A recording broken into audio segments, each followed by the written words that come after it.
ಈ ತೆಕ್ಕರು ಗೋಪಾಲಕೃಷ್ಣ ಬ್ರಹ್ಮ ಕಲಶೋತ್ಸವದ ಸಂದರ್ಭ ಒಂದು ಭಾಷಣ ಮಾಡ್ತೀರಿ. ಸೊ ಆ ಭಾಷಣ ಸಂದರ್ಭ ಅವಹೇಳನಕಾರಿಯಾಗಿ ಮಾತನಾಡ್ತೀರಿ ಅಂತ ಹೇಳಿ ಎಲ್ಲಾ ಕಡೆಯಿಂದ ಕೂಡ ಆಕ್ರೋಶ ವ್ಯಕ್ತ ಆಗ್ತಾ ಇದೆ. ಸೊ ಮುಂದುವರೆದು ನೀವು ತಾವು ಹೇಳ್ತೀರಿ, ನನ್ನ ಮೇಲೆ 100 ಕೇಸ್ ಹಾಕಿದ್ರು ಕೂಡ ನಾನು ಹಾಕಿಸ್ಕೊಳ್ಳಕ್ಕೆ ರೆಡಿ ಇದ್ದೇನೆ ಹಿಂದುತ್ವಕ್ಕಾಗಿ ಅನ್ನುವಂತಹ ಮಾತು. ಸೊ ಎಲ್ಲಾ ಕಡೆ ಕೂಡ ವಿರೋಧ ವ್ಯಕ್ತ ಆಗ್ತಾ ಇದೆ. ಏನ್ ಹೇಳ್ತೀರಿ ಸರ್ ಈ ವಿಚಾರಕ್ಕೆ ಸಂಬಂಧಪಟ್ಟಾಗೆ? ವಿರೋಧ ವ್ಯಕ್ತಪಡಿಸ್ತಿರ್ತಕ್ಕಂಥವ್ರು ಮುಸಲ್ಮಾನರು. ಹ್ಮ್ ಹಿಂದೂಗಳು ಯಾರು ವಿರೋಧ ವ್ಯಕ್ತಪಡಿಸ್ತಿಲ್ಲ. ಯಾಕಂತ ಹೇಳಿದ್ರೆ ಓಕೆ ದೇವಸ್ಥಾನದ ಒಂದು ಬ್ರಹ್ಮ ಕಲಶ ನಡಿಬೇಕಾದ್ರೆ ಹ್ಮ್ ಎಷ್ಟು ಕಷ್ಟ ಪಡ್ತೀವಿ, ಎಷ್ಟು ಅದ್ರ ಧಾರ್ಮಿಕ ಶ್ರದ್ಧೆ ಇಟ್ಕೊಂಡು ಕೆಲಸ ಮಾಡ್ತೀವಿ ಅಂತ ನಮ್ಗೆ ಹಿಂದೂಗಳಿಗೆ ಮಾತ್ರ ಗೊತ್ತಿರೋದು. ಹ್ಮ್ ಹ್ಮ್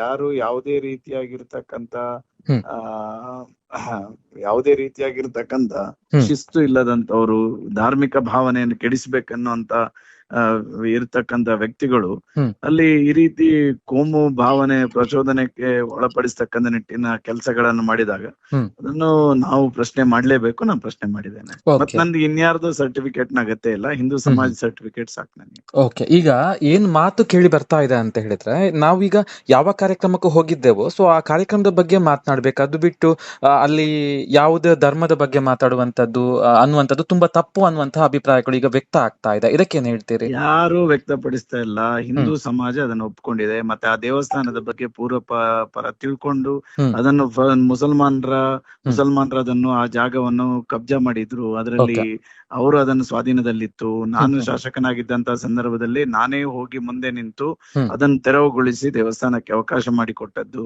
ಓಕೆ ಅದನ್ನು RTC ಮಾಡಿಸ್ಕೊಟ್ಟದ್ದು ನಾನೇ.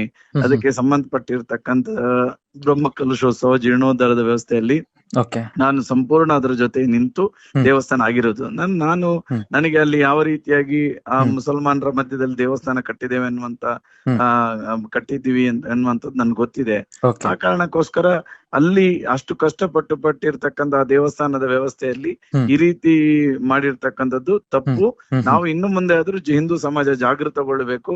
ಹ್ಮ್ ಅಂತಹ ಮತೀಯ ಜಿಹಾದಿ ಶಕ್ತಿಗಳಿಗೆ ನಾವು ಹೋಗಿ ಆಮಂತ್ರಣ ಕೊಡಬಾರದು ಎನ್ನುವಂಥದ್ದನ್ನ ನಾನು ಹೇಳಿರ್ತೇನೆ.